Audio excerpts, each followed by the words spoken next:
My mom left my dad when I was 17, I'm 29 now, and had a new boyfriend literally straight away. We all suspected that she was cheating with this dude beforehand, but there was never any proof, and she even to this day refuses to admit it. She had 2 more kids with this guy. When my mom and dad broke up, I moved out to live with my dad, who had moved back in with his parents. The major reason for this was because she told me to leave as I kept fighting with her new dude. I really did not want to deal with a new guy in my mom's life, and I was really upset that she didn't give a shit about how much pain my dad was in. When she told me to leave, something in me changed, and I am still unable to forgive her. That solidified BC. My 14-year-old sister stayed with my mom for a year and then begged to come and live with my dad because she hated it so much at my mom's place. And my sister and mom were close, so for my sister to feel that way, it must have been bad. Since I was 18, my grandparents kept pushing me to start a business. BC. I liked to tinker and had built a few specialized tools for a niche construction industry that my dad was in, and they saw potential in me. They gave me a lot of money as an investment. Actually, their mortgaged their house, that's much they believed in me, and basically, I majorly lucked out and managed to land some national contracts at 24 that turned into more than a few millions of dollars over a few months when the business boomed. The profit trajectory has risen since then, and basically, I'm living a life I never thought would be for a schmuck like me. I moved my dad, sister, and grandparents out to the East Coast a couple years back, and we've started a new life.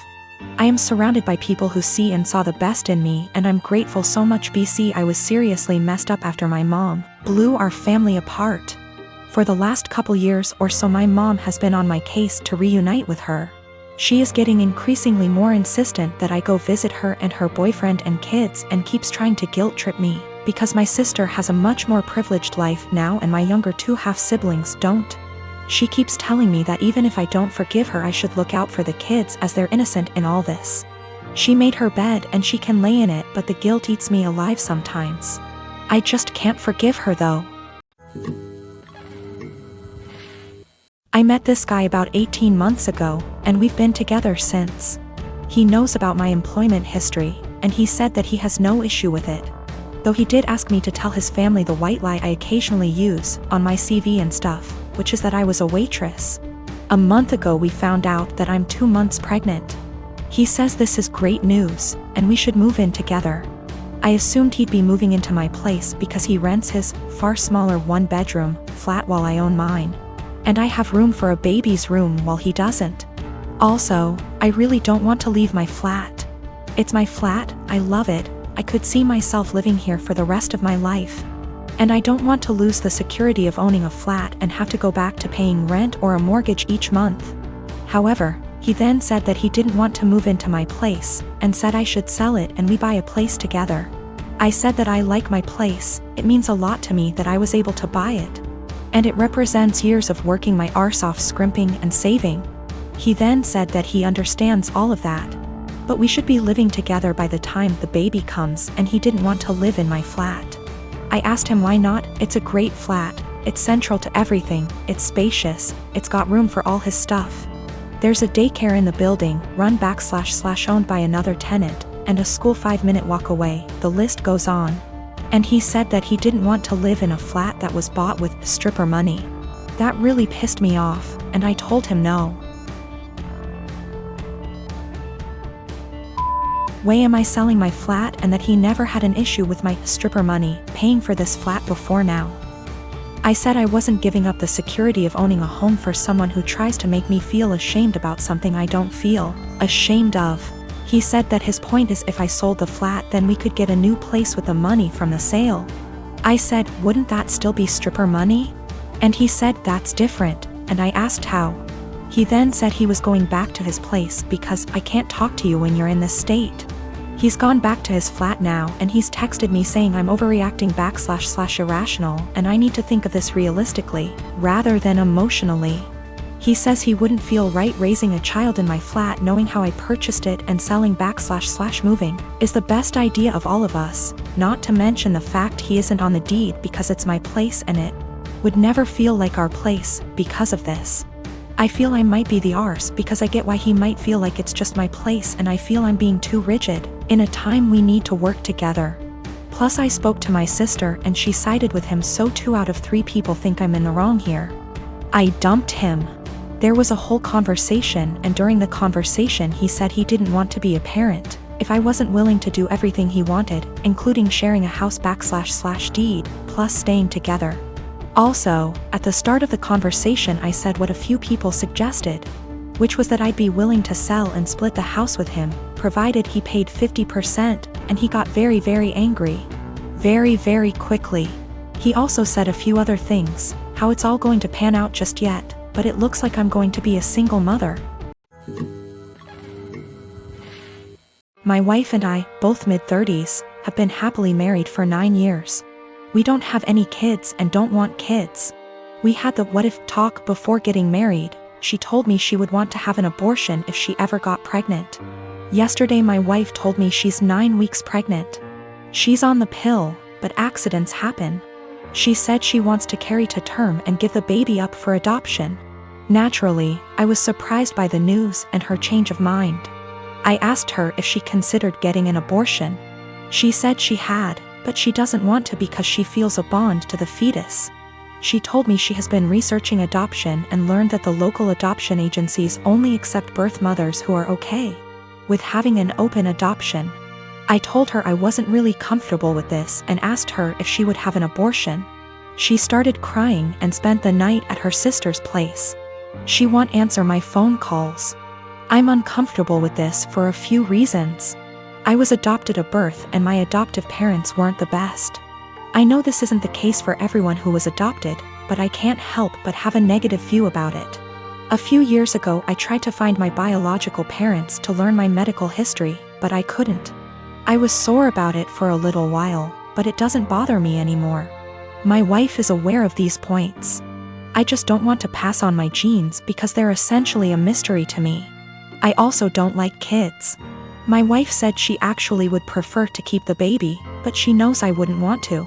So she said having an open adoption sounded like a reasonable compromise. I understand why she thinks that, but I still don't want to have any biological children, regardless of how much / little I would be involved in raising him or her. My wife takes birth control for reasons other than contraception. If she ever wanted to stop taking it, I would support her 100%. I realize that I'm an idiot for not getting a vasectomy a long time ago though. It honestly never occurred to me until now.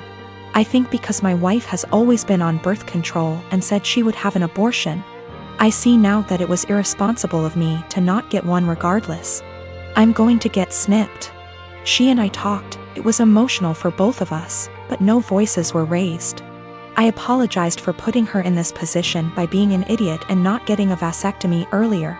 I also apologized if she felt like I was pressuring her when I asked her to have an abortion. I didn't mean to pressure her, but I know words aren't always received as we intended.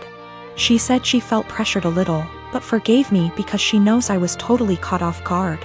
She apologized for having a change of heart regarding abortion. She said she was really surprised by her own feelings and hopes I don't feel like she tricked me. I don't. We mutually agreed that it would be good to spend one more night apart to really think. We've always have a strong marriage, and we're both committed to working through this, whatever that may look like.